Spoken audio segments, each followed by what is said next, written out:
साथियों नमस्कार, मैं उपेन यादव। ये दौलतपुरा थाना के बाहर मैं अभी आया था, एफआईआर की कॉपी लेकर आया था और मुकदमा दर्ज जो हुआ था उस संबंध में मैं आया था। अभी मेरे पीछे थाना है, दौलतपुरा थाने के बाहर से ये है, लाइव है सीधा। और मैं यहाँ पहुँचा था, जो मुकदमा दर्ज किया गया था, जो एफआईआर नंबर है, जो ये मुकदमा जो दर्ज हुआ था उस संबंध में मैं पूछा था। 11 नंबर एफआईआर है 2022 वर्ष में।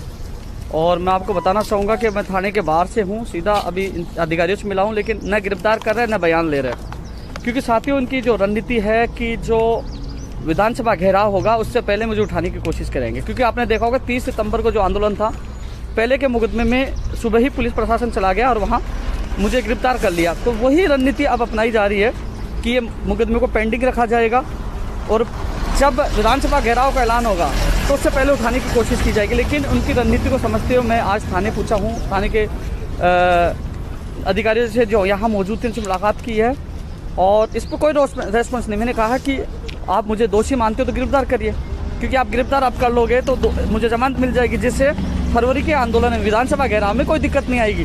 लेकिन साथियों आप रणनीति समझ सकते हो, मेरे पीछे ये थाना है, आप रणनीति समझ सकते हो। ये मुकदमा दर्ज करके पेंडिंग इसलिए रखा गया है कि विधानसभा घेराव नहीं हो, इस आंदोलन को रोकने के लिए मुकदमा जबरदस्ती दर्ज किया गया है। 40 से 50 लोग बड़ी संख्या नहीं हो, ग्रामीण में 100 लोग चाहिए।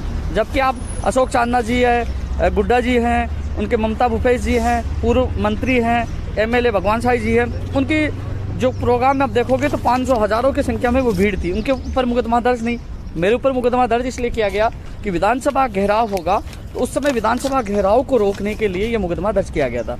ये एफआईआर की कॉपी लेके पूछा हूँ, पीछे थाना का नज़ारा आप देख लीजिए। अधिकारियों से मैं मिल के आया हूँ, लेकिन कोई भी एक्शन लेने के लिए तैयार नहीं। मैंने कहा गिरफ्तार कर लीजिए, गिरफ्तारी देने के लिए मैं पहुँचा था, इन्होंने कोई गिरफ्तारी नहीं की, न बयान लिया है। और ये केवल मुकदमे को पेंडिंग रखकर विधानसभा घेराव को विफल करने की एक षड्यंत्र है। लेकिन ये षड्यंत्र कामयाब नहीं होगा, मैं वापस फिर आऊँगा। उन्होंने वापस मुझे 25-26 तारीख को आने के लिए कहा है, लेकिन कोर्ट में भी जाऊँगा और उन नेताओं के खिलाफ भी मुकदमा दर्ज होना चाहिए जो कोरोना गाइडलाइन का उल्लंघन कर रहे हैं। मैं यहाँ से निकल रहा था, मैं कुछ साथियों से मिला, वो पीड़ित थे, उनकी बात सुनी, बेरोजगारों की बात सुनना कोई गुनाह नहीं है। मुकदमा दर्ज कर दिया, चलो स्वागत है, इन्होंने मुकदमा दर्ज किया, लेकिन उसके ऊपर कार्रवाई होनी चाहिए, गिरफ्तारी होनी चाहिए। गिरफ्तारी देने में थाना आज पूछा हूँ, दौलतपुरा थाना जो मेरे पीछे है, मैं जाकर अधिकारियों से मिला हूँ और गिरफ्तार नहीं किया गया, क्योंकि ये जानबूझकर मामले को पेंडिंग रखना चाह रहे हैं। लेकिन पुनः मैं इंचार्ज साहब अभी मौजूद नहीं है, इंचार्ज साहब से वापस मैं मिलूंगा और चाहता हूं कि आप गिरफ्तार करिए, जिससे जमानत मेरी अभी जनवरी में हो जाए, जिससे फरवरी विधानसभा घेराव में कोई भी समस्या का सामना हमें नहीं करना पड़े। जिस प्रकार 30 सितंबर को जो हरकत की गई थी कि जो गिरफ्तार कर लिया गया था आंदोलन से पहले ही, ऐसी षड्यंत्र एक बार फिर रचा गया है। लेकिन ये षड्यंत्र कामयाब नहीं होगा और न्यायालय का भी सहारा लूंगा क्योंकि मैं मुकदमे और जेल से डरने वाला नहीं हूँ, न साजिशों से लड़ने वाला। लेकिन उस समय समस्या का सामना नहीं करना पड़े, क्योंकि अचानक घर से गिरफ्तार करके उस आंदोलन को विफल ना कर दे, इस डर के मारे मैं यहाँ पूछा हूँ कि उस विधानसभा घेराव को कामयाब करना है। और कामयाब तब होगा क्योंकि जब कोई मुकदमा, क्योंकि इसके अलावा कोई मुकदमा पेंडिंग नहीं है, कई में जमानत हो चुका है, कई कोर्ट से समाप्त हो चुके हैं, लेकिन ये मुकदमा है और इस मुकदमे में ये मुझे अभी न तो एफआईआर लगा रहे और न गिरफ्तार कर रहे हैं। लेकिन ये आप लोगों को लाइव के माध्यम से इसलिए मैं बता रहा हूँ कि ये मुकदमा इसलिए दर्ज किया गया बाद में मुझे गिरफ्तार कर सके विधानसभा घेराव के दौरान, क्योंकि ये षड्यंत्र है। लेकिन इस षड्यंत्र को कामयाब नहीं होने देंगे साथियों।